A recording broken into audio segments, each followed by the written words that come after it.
A couple proudly celebrated the start of their life in their new home. Suddenly, an unknown woman interrupted the calm, handing them a baby and a letter that would change their destiny.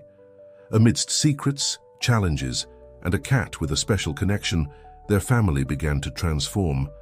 But the past, determined to claim its place, would test the bonds that were just beginning to form. Before listening to this true story, remember to subscribe to the channel to hear more exciting stories like this one. The afternoon sun filtered through the newly hung curtains in the modest house of the Smiths in the Westbrook neighborhood of Chicago. Jack, a young architect of 28, proudly observed the freshly painted walls while his wife Emma, 26, and an elementary school teacher arranged the last decorations in the living room. "What do you say we order a pizza to celebrate finally finishing setting up?" Jack proposed, hugging Emma around the waist. Emma smiled, turning to give him a kiss. "Sounds perfect. After weeks of boxes and furniture everywhere, we deserve it." Just as Jack was about to take out his phone to place the order, the doorbell rang. The newlyweds exchanged puzzled looks. "Are you expecting anyone?" Emma asked. Jack shook his head and went to open the door. On the other side was a young woman, no older than 25, with a baby in her arms. Her face showed a mixture of anguish and determination. "Can I help you?" Jack inquired, confused. The woman, with a trembling voice, responded, "Are you Jack and Emma Smith?" Emma approached the door, intrigued by the scene. "Yes, that's us. What's going on?" Without another word, the woman extended her arms, offering them the baby. "Please, take care of him. His name is Ethan, and he's 3 months old." I can't take care of him." Stunned, Jack and Emma were paralyzed for a moment. It was Emma who reacted first, taking the baby in her arms almost instinctively. "But what's happening? We can't simply—" Jack began to say, but the woman interrupted him. "I'm leaving you this letter. It explains everything. Please read it and take care of my baby." With tears in her eyes, the woman turned and quickly walked away, leaving the couple in a state of shock. Emma looked at little Ethan, who was sleeping peacefully, oblivious to everything happening. Jack closed the door and took the envelope the mysterious woman had left. "Emma, this is crazy. We can't just keep a baby like this," Jack said, running a hand through his hair nervously. "I know, but look at him, Jack. We can't just leave him," Emma replied, gently rocking the baby. "Let's read the letter. Maybe it will give us some answers." Jack opened the envelope with trembling hands and began to read aloud. "Dear Jack and Emma, my name is Sarah Collins. I know this is sudden and I'm asking you for something extraordinary, but I have no other choice. 3 months ago, I gave birth to my beautiful son, Ethan. However, shortly after delivery, I suffered complications that resulted in partial paralysis. The doctors say my condition could improve with time and therapy, but for now it's impossible for me to properly care for my baby. I have no family who can help me, and Ethan's father abandoned us when he found out about my pregnancy. I've been watching you since you moved into the neighborhood. I've seen how you treat each other with love and respect, how you talk excitedly about starting a family someday. I know this is rushed, but in my heart, I feel that you can give Ethan the love and attention he deserves. I beg you to take care of him. I promise I'll do everything possible to recover, and when I'm able, I'll come back. But for now, Ethan needs you more than he needs me. With a broken heart but full of hope, Sarah." Silence invaded the room as Jack and Emma processed what they had just read. Emma looked at Ethan, who was beginning to wake up, and felt a wave of tenderness and protection. "Jack, we can't abandon him," she whispered. Jack approached his wife and the baby, gently touching Ethan's cheek. "You're right. But how are we going to do this? We're not ready to be parents yet." "We will be," Emma responded with determination. "We'll learn together." Just then, Ethan opened his big brown eyes and gave them a toothless smile. It was as if a ray of light illuminated the room, dispelling all doubts. "Welcome to the family, Ethan," Jack said, surprising himself with the firmness of his voice. As the couple began to make hasty plans to care for their new and unexpected family member, they couldn't imagine the challenges and joys that awaited them. What they did know was that whatever happened, they would face this new adventure together. What Jack and Emma didn't know was that, at that precise moment, a small tabby cat was watching them from the garden, its eyes shining with an almost supernatural intelligence. Fate had set in motion a series of events that would change their lives forever. The following days were a whirlwind of emotions and activity for Jack and Emma. Between rushed purchases of diapers, bottles, and baby clothes, sleepless nights, and visits to the pediatrician, they barely had time to process the radical turn their lives had taken. "Do you think we're doing the right thing?" Jack asked one night, watching Emma feed Ethan. Emma looked up, her eyes tired but full of determination. "I know it's crazy, but every time I look at him, I feel this is exactly what we should be doing." As the days passed, the couple began to establish a routine. Jack adjusted his schedule at the architecture firm to be able to help more at home, while Emma requested temporary leave from the school where she worked. One afternoon, while Emma was hanging laundry in the small backyard, she noticed movement among the bushes. As she approached, she discovered a small tabby cat, thin and looking hungry. "Hello, little one," Emma whispered, crouching down slowly. The cat looked at her cautiously but didn't run away.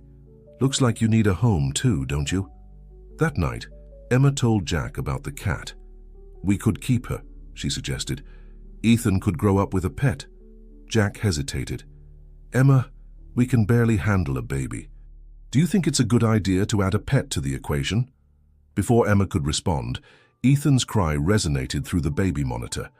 They both rushed to the room, only to find the tabby cat sitting on the open windowsill, staring intently at the crib. "How did it get in?" Jack exclaimed, surprised. Emma approached the crib and picked up Ethan. "I don't know, but look." He stopped crying as soon as he saw her. It was true. Ethan was looking at the cat with fascination, extending his tiny hands towards her. The cat, for its part, was observing them with unusual calm. "I think she just made the decision for us," Emma said with a smile. Jack sighed, but couldn't help smiling too. "All right. I guess we're a family of 4 now." They decided to name the cat Luna, in honor of the full moon that was shining that night. From the first moment, Luna demonstrated unusual behavior. She seemed to perfectly understand when they spoke to her and showed absolute dedication to Ethan. One night, while Jack was working late on a project, Emma fell asleep on the couch. She woke up startled by Luna's insistent meowing. When she opened her eyes, she saw the cat running towards Ethan's room. Emma followed her, alarmed, only to find that the baby had rolled dangerously close to the edge of the crib. With her heart racing, Emma repositioned him in the center. "Thank you, Luna," she whispered, petting the cat. "You're our little guardian, aren't you?" Days turned into weeks, and the strange family began to adapt to their new life. However, their happiness was interrupted one morning when Jack received a call from his boss. "I'm sorry, Jack, but with the economic crisis, we have to make cuts. We can't keep your position." Jack froze. With the additional expenses of the baby, and now without his main income, how were they going to support themselves? That night, while Emma slept, Jack sat in the living room, his head in his hands. Luna approached and rubbed against his legs, as if trying to console him. "What are we going to do, Luna?" Jack murmured. Suddenly he noticed an unusual gleam in the cat's eyes. Luna walked away and returned dragging Jack's work briefcase. With her paw, the cat insistently pushed some sketches that Jack had been working on in his spare time. Innovative designs for eco-friendly houses. Jack looked at the drawings and then at Luna, an idea forming in his mind. "You know what, Luna? I think it's time to take a risk." Meanwhile, in a hospital on the other side of the city, Sarah Collins closed her eyes with determination. "I'm going to recover," she whispered. "For Ethan, I'm going to make it." What no one knew was that fate had more surprises in store for the Smith family, and that Luna would play a crucial role in the events that were about to unfold. The following months were an emotional roller coaster for the Smith family. Jack, inspired by Luna's strange intervention, decided to take a risk and start his own architecture studio specializing in eco-friendly designs. Emma, for her part, returned to work part-time at the school, juggling between her profession and caring for Ethan. One Sunday afternoon, while the family was enjoying a picnic in the nearby park, Emma noticed something peculiar about Ethan. "Jack, don't you think Ethan should be trying to crawl by now?" she asked with concern. Jack observed his son, who was lying on the blanket, playing with a rattle. "You're right. Maybe we should take him to the pediatrician for a checkup." The visit to the doctor turned out to be the beginning of a series of concerns. Dr. Johnson, after examining Ethan, communicated his findings with delicacy. Ethan shows signs of a mild delay in his motor development, he explained. We'll need to do more tests to determine the exact cause and the best course of treatment. Jack and Emma looked at each other, a mixture of fear and determination in their eyes. We'll do whatever is necessary, Emma affirmed firmly. The following weeks were a whirlwind of medical appointments, therapies, and sleepless nights. Despite the challenges, Ethan remained a happy and smiley baby, especially when Luna was around. One night, while Emma was reviewing medical bills in the kitchen, she heard a strange noise coming from the living room. When she peeked out, she saw something that left her speechless. Luna was in front of Ethan, moving in a peculiar way, almost as if she was demonstrating how to crawl. "Jack, come quick," Emma called in a hushed voice. Together they watched in amazement as Luna slowly moved, exaggerating the crawling movements, while Ethan watched her with fascination. To their surprise, the baby began to imitate the cat's movements, managing to move a few inches. "I can't believe it," Jack whispered, excited. From that moment on, Luna became Ethan's personal therapist. Every day the cat spent hours training the baby, and little by little Ethan began to show significant progress. Dr. Johnson was amazed by the improvement. "I don't know what you're doing, but keep it up," he told them at the next consultation. "Ethan is advancing faster than we expected." While the family celebrated Ethan's progress, Jack's business began to take off. His eco-friendly designs caught the attention of an important sustainable development company, offering him a contract that could change their lives. However, the night before the crucial meeting with the investors, Jack woke up with a high fever and flu symptoms. "I can't miss this meeting," Jack mumbled, trying to get out of bed. Emma stopped him. "You're too sick. You'll have to postpone it." At that moment, Luna entered the room, carrying in her mouth an old video camera that Emma had stored in the closet. "What are you doing with that, Luna?" Emma asked, taking the camera. Suddenly, a brilliant idea emerged in Jack's mind. "Emma, what if we record a presentation? I can explain the designs from here, and you could take the video to the meeting." They worked all night on the presentation, with Luna surprisingly attentive, as if she understood the importance of the moment. The next morning, Emma headed to the meeting, nervous but determined. Hours later, she returned with a radiant smile. "We did it, Jack. They loved your presentation. They want to sign the contract." The celebration was interrupted by the doorbell. Upon opening, they found themselves face to face with Sarah, Ethan's biological mother. Her unexpected presence froze the atmosphere. "I've come for my son," Sarah announced, her voice mixed with determination and doubt. Jack and Emma looked at each other, fear reflected in their eyes. Were they about to lose the child they had come to love as their own? Meanwhile, Luna positioned herself protectively in front of Ethan, her eyes fixed on Sarah, as if evaluating her intentions. The tension in the room was palpable, and no one could predict how events would unfold from that moment on. Sarah's presence at the Smiths' door unleashed a storm of emotions. Emma instinctively took a step back, moving closer to Ethan, who was playing in his playpen, oblivious to the tension in the air. "Sarah, please come in," said Jack, trying to keep calm. "I think we have a lot to talk about." Sarah entered, her gaze fixed on Ethan.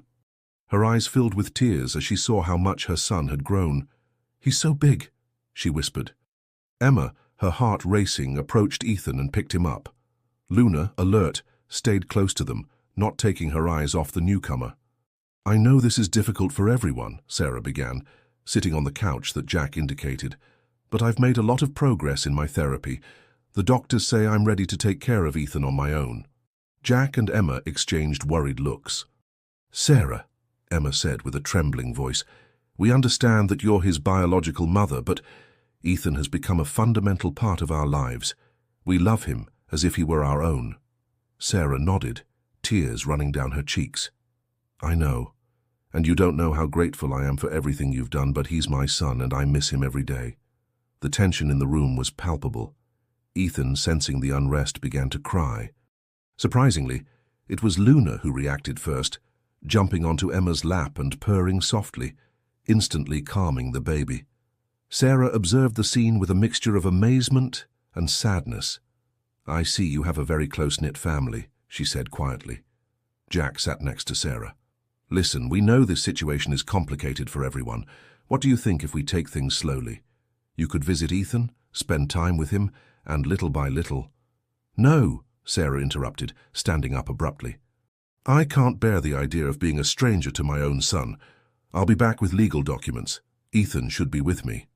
With those words, Sarah left the house, leaving Jack and Emma in a state of shock. The following days were a nightmare for the couple. Consultations with lawyers, sleepless nights, and the constant worry of losing Ethan consumed them. Luna, sensing the family's distress, became even more protective, barely separating from the baby.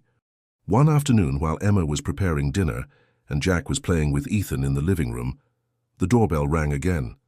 With his heart in his throat, Jack opened the door, expecting to see Sarah with a group of lawyers. However, he found himself face to face with an older woman with a kind but tired appearance. "Good afternoon," said the woman. "My name is Margaret. I'm Sarah's mother." Emma joined Jack at the door, surprised. "Please come in," she said, inviting her inside. Margaret entered, her eyes immediately fixing on Ethan. "Oh, he's identical to Sarah when she was a baby," she murmured nostalgically. "Mrs. Margaret," Jack began, "we don't understand. Sarah told us she had no family." Margaret sighed deeply. "It's a complicated story. Sarah and we had a big argument when I found out about her pregnancy. I said things I deeply regret.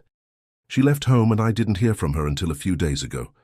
Emma and Jack listened attentively as Margaret told them how she had been desperately searching for her daughter, how she had finally found her in the hospital, and how Sarah, in tears, had told her the whole story about Ethan. "I came here without Sarah knowing," Margaret explained. "I wanted to see you, meet my grandson, and ask for forgiveness on behalf of my daughter. She's going through a very difficult time, struggling with her recovery and the pain of having left her son."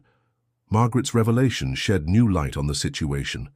Suddenly, Sarah ceased to be a threat in Jack and Emma's minds and became a suffering mother, trying to do the best for her son in impossible circumstances. As the conversation continued, Luna cautiously approached Margaret, sniffing her curiously. To everyone's surprise, the cat jumped onto the woman's lap, purring softly.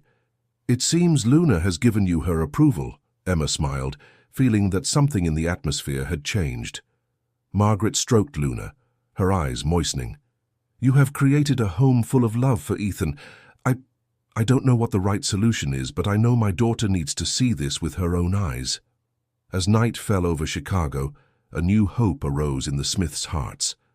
Perhaps with understanding and compassion, they could find a solution that would benefit everyone, especially Ethan. What none of them knew was that fate had one more surprise in store, one that would change the course of their lives forever. The days following Margaret's visit were a whirlwind of emotions and intense conversations. Jack and Emma, with their hearts divided between their love for Ethan and understanding Sarah's pain, decided to take a bold step. "We should invite Sarah to spend time with us," Emma proposed one night as they were putting Ethan to bed. "Maybe if she sees how we live, how we care for Ethan, we can find a solution that works for everyone." Jack nodded, gently stroking his adoptive son's head. "You're right. We can't keep living with this constant fear. We have to face this together." With Margaret's mediation, they arranged a meeting. On the agreed day, Sarah arrived at the Smiths' house, visibly nervous but determined. Luna, as always, was watching attentively from her privileged spot next to Ethan's crib. "Welcome, Sarah," Emma greeted, making an effort to smile. "Come in, please. Ethan just woke up from his nap." Sarah entered hesitantly, her eyes immediately searching for her son. When she saw Ethan, her eyes filled with tears. "He's so big," she whispered. Jack approached with Ethan in his arms. "Would you like to hold him?" With trembling hands, Sarah took her son. Ethan looked at her curiously, neither crying nor showing discomfort. Luna approached, observing the scene attentively. "Hello, my love," Sarah said with a broken voice. "I'm your mom." The following days were a delicate dance of emotions. Sarah spent hours at the Smiths' house, learning Ethan's routine, seeing how he interacted with Jack, Emma, and surprisingly with Luna. One afternoon, while Sarah was playing with Ethan on the floor, the baby began to crawl towards Luna. The cat, with patience, guided the child towards a nearby toy. "It's incredible," Sarah commented, amazed. "It's as if Luna understands exactly what Ethan needs." Emma smiled. "It's been like that from the beginning. Luna is more than a pet. She's part of the family." That night, after Sarah left, Jack and Emma had a long conversation. "You know, I think we're approaching this the wrong way," Jack said. "Instead of thinking about who gets to keep Ethan, we should think about how we can give him the best possible life." Emma nodded, an idea forming in her mind. What if we invited Sarah to live with us for a while?" The proposal was bold, almost unthinkable, but the more they discussed it, the more sense it made. Ethan could have his biological mother in his life without losing the stability and love that Jack and Emma provided. When they presented the idea to Sarah, her initial reaction was shock. "Live here? With you?" "I know it sounds crazy," Emma admitted. "But think about it. You could be with Ethan every day, see him grow, be part of his life, and we could be like an extended family." Sarah looked at Ethan, who was sleeping peacefully in his crib with Luna curled up at his feet. I need to think about it." The following days were tense, full of expectation. Finally, Sarah called with her decision. "I accept," she said, her voice mixed with nervousness and hope. "I want to try it." The adaptation process wasn't easy. There were moments of tension, misunderstandings, and tears. But there was also laughter, moments of complicity, and above all a growing love for Ethan that united them all. Luna, for her part, seemed to have proclaimed herself the guardian of family peace. She was always present in difficult moments, offering her calming presence and sometimes distracting attention with her antics at the most opportune moments. One night, as they were all having dinner together, Ethan said his first word, "Mama." The three adults looked at each other, a moment of tension floating in the air. But then Ethan extended his arms towards Emma and repeated, "Mama." Then he looked at Sarah and babbled something that suspiciously sounded like mommy. Tears flowed freely that night, but for the first time they were tears of joy and acceptance. What none of them knew was that this unconventional arrangement would attract the attention of someone who would change their lives in a way they never could have imagined.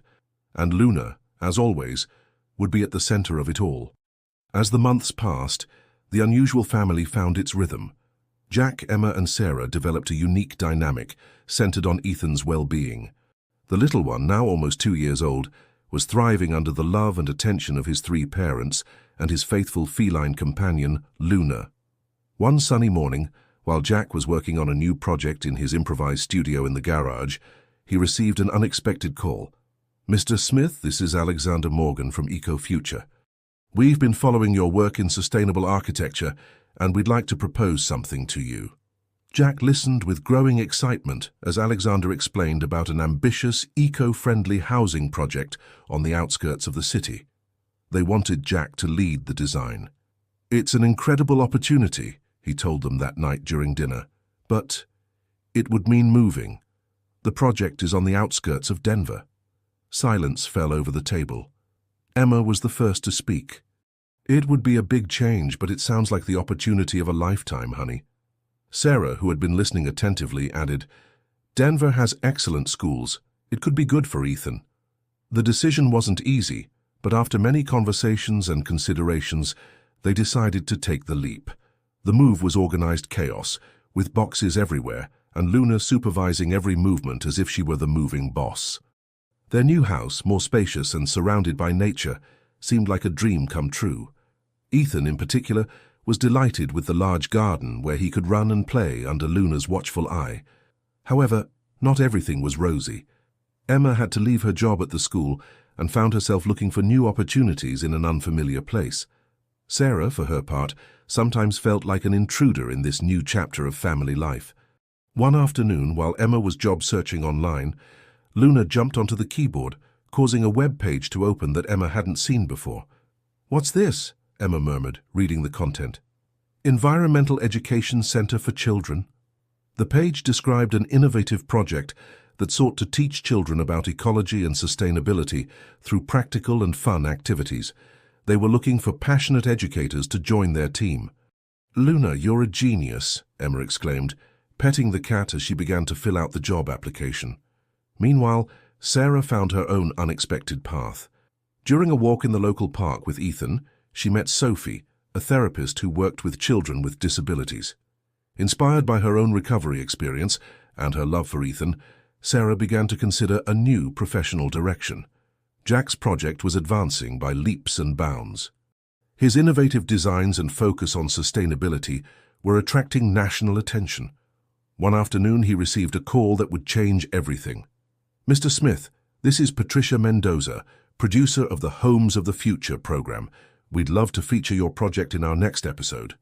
The news was received with enthusiasm by the whole family. However, the excitement mixed with nervousness when Patricia mentioned that the film crew wanted to capture not only the project, but also the family life behind the architect. "They want to film here, at home," Jack explained, "with all of us."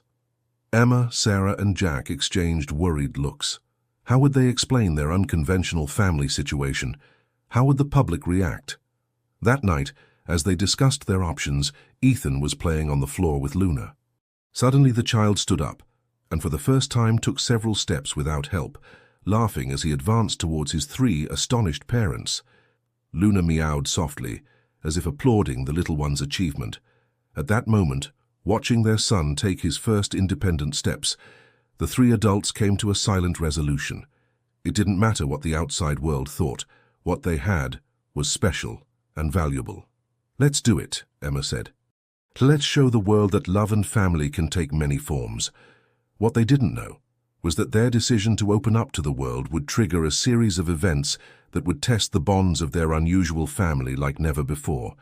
And as always, Luna would be there, a silent but vital presence in the challenges to come. The day of the filming arrived faster than they expected. The Smiths' house filled with cameras, lights, and a production crew that seemed to be everywhere at once. Jack, Emma, and Sarah moved nervously, trying to act natural in front of the cameras. Patricia Mendoza, the producer, watched them with interest. "Relax," she advised with a smile. "We want to capture the real essence of your family." Ethan, oblivious to the adults' tension, was enjoying being the center of attention. Luna, for her part, observed everything cautiously from her favorite spot on the couch. The interview began with Jack explaining his eco-friendly housing project. His passion was evident, and he soon forgot about the cameras, immersing himself in the details of his vision for a more sustainable future. When the time came to talk about their family life, there was a palpable moment of tension. Emma took the initiative. "Our family is unconventional," she began. "But it works for us," Sarah continued. "The most important thing is Ethan's well-being. We're all here for him." As they recounted their story, from Ethan's unexpected arrival to their decision to live together, Patricia and her team listened, fascinated. Suddenly, Luna jumped onto Ethan's lap as he sat on the floor playing. The child laughed and hugged the cat, creating a perfect image of family love and harmony. "That's pure gold," Patricia exclaimed, signaling her cameraman to capture the moment. The filming continued throughout the day, capturing moments of the family's daily life. To everyone's surprise, the presence of the cameras seemed to unite them even more, highlighting the strength of their unconventional bond. Weeks later, the episode aired on national television. The Smiths gathered nervously to watch it together. The program presented their story in a touching and respectful manner, showing how love and dedication can overcome traditional family structures. Social media exploded with comments, most of them positive and supportive. However, with fame came new challenges. Journalists began to lurk around their neighborhood, seeking juicier details about the modern family. Some neighbors looked at them with curiosity, others with disapproval. One afternoon, as Emma was returning from work, she encountered a group of reporters at the entrance of their house. "Is it true that you're in a polyamorous relationship?" one shouted. "How does this affect Ethan?" asked another. Overwhelmed, Emma made her way to the door, ignoring the questions. Inside, she found Jack and Sarah trying to calm a frightened Ethan, upset by the commotion. "This is getting out of control," Jack said, frustrated. That night, as they discussed how to handle the situation, they received an unexpected call. It was from a major publishing house.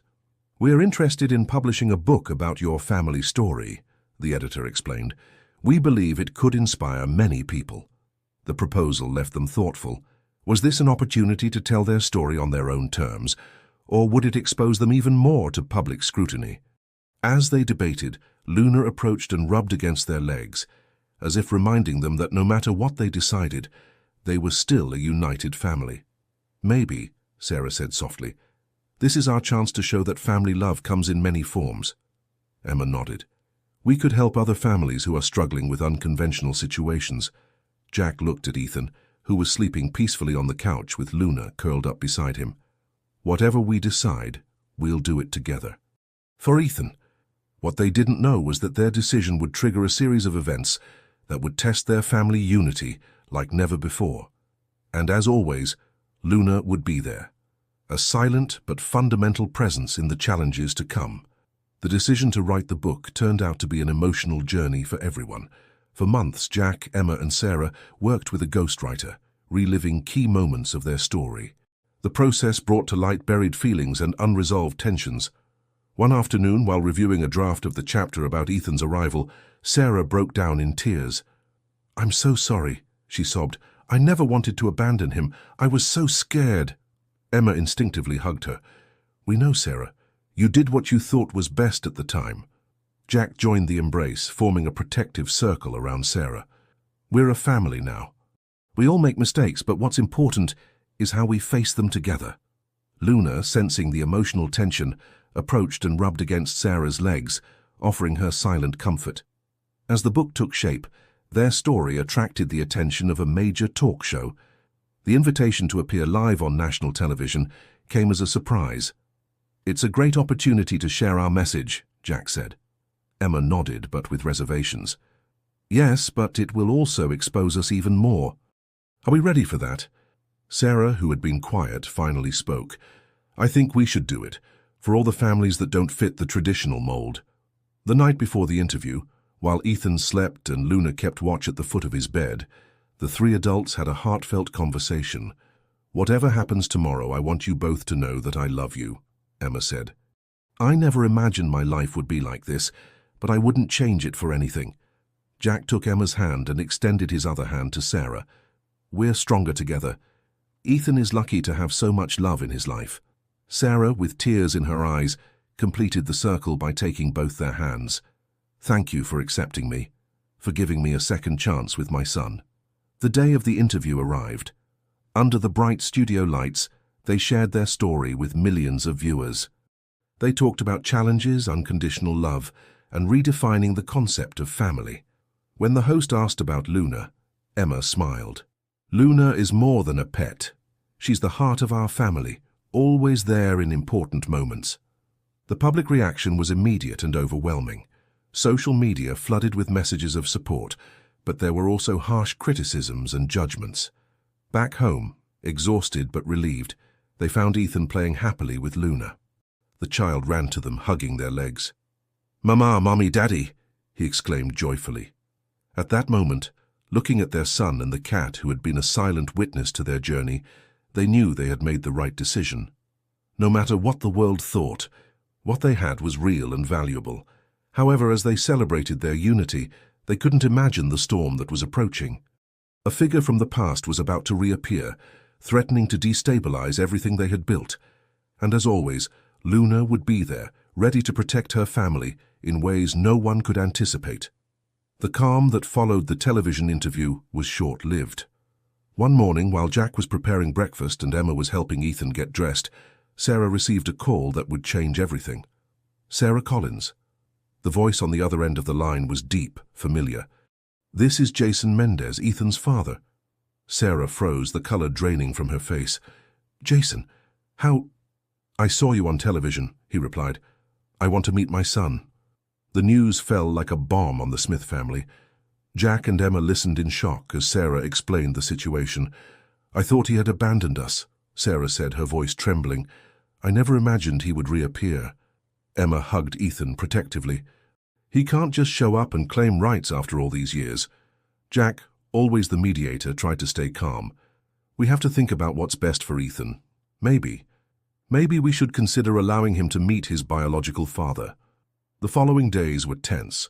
Jason insisted on meeting, threatening legal action if denied access to Ethan.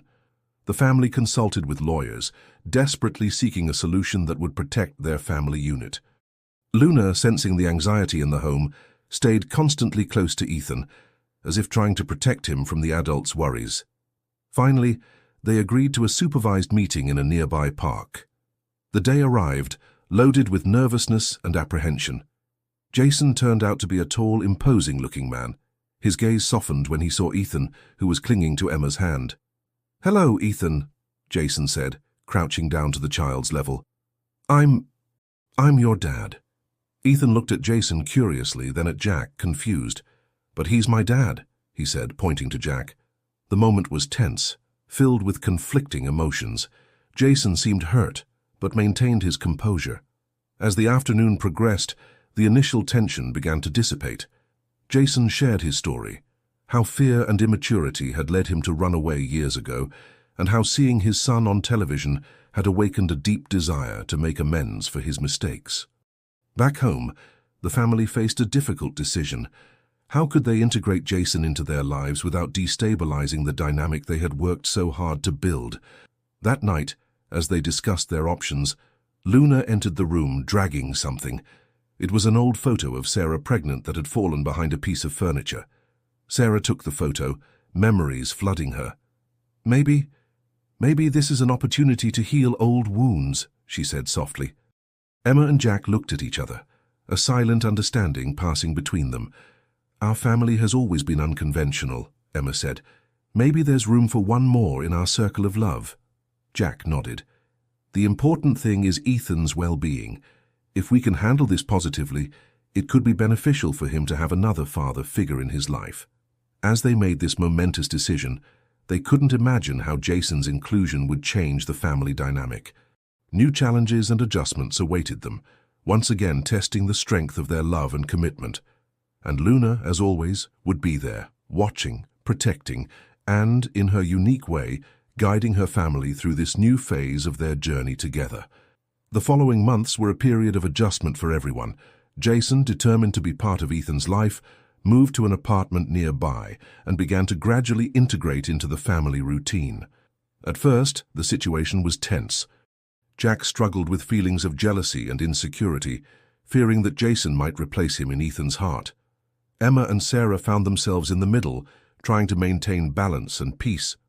Luna, always attentive, seemed to have a sixth sense for moments of tension. She often appeared with a toy, or performed some mischief just when conversations became too heated, distracting everyone and easing the tension. One day, while Jason was playing with Ethan in the garden, the child tripped and scraped his knee. Before anyone could react, Luna ran to Ethan, gently licked his wound, and curled up next to him, purring softly. Jason, surprised by the cat's behavior, looked at Jack. "It's amazing how she takes care of him," Jason commented. Jack smiled, a moment of understanding passing between the two men. "Luna has been part of this family from the beginning. She taught us that love has no limits." That small incident marked a turning point. Slowly the barriers began to fall. Jason strived to find his place, not as a replacement, but as an addition to the family. Emma, always the voice of reason, proposed family therapy. Weekly sessions helped everyone express their fears and hopes, strengthening the bonds between them. Sarah, who initially feared that Jason's presence might destabilize her place in the family, found in him an unexpected ally. Together, they began to heal the wounds of the past and build a friendship based on their shared love for Ethan.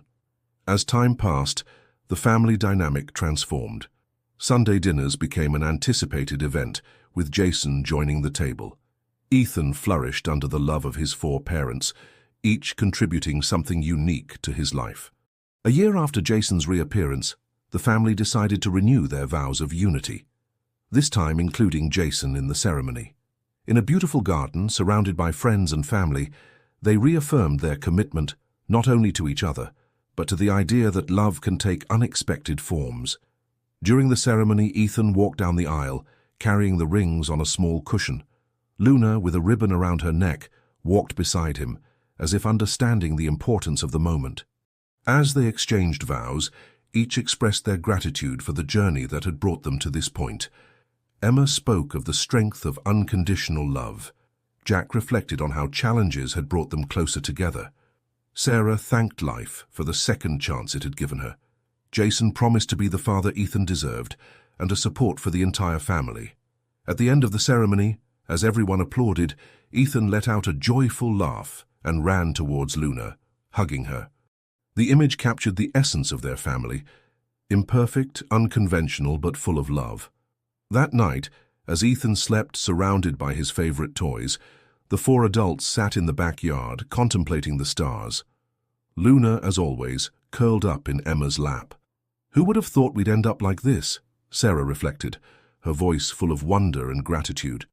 Jack smiled, taking Emma's hand. "Life gives us surprises, but it's the decisions we make that define our path. And the people and cats who accompany us on the journey," Emma added, gently stroking Luna. Jason, who had been silent, finally spoke. "Thank you for giving me the chance to be part of this. You've taught me that family is much more than blood ties." As the night progressed, the four shared laughter, tears, and dreams for the future. They knew the road ahead wouldn't always be easy, but they were confident that together they could face any challenge. In the window above them, Luna watched the scene, her eyes shining with what seemed to be wisdom and satisfaction. Somehow, this extraordinary cat had been the catalyst that brought them together, the invisible thread that wove their lives into a beautiful and unique tapestry. And so, under a starry sky, this unconventional family prepared for the next chapter of their life, knowing that love in all its forms was the force that would always guide them.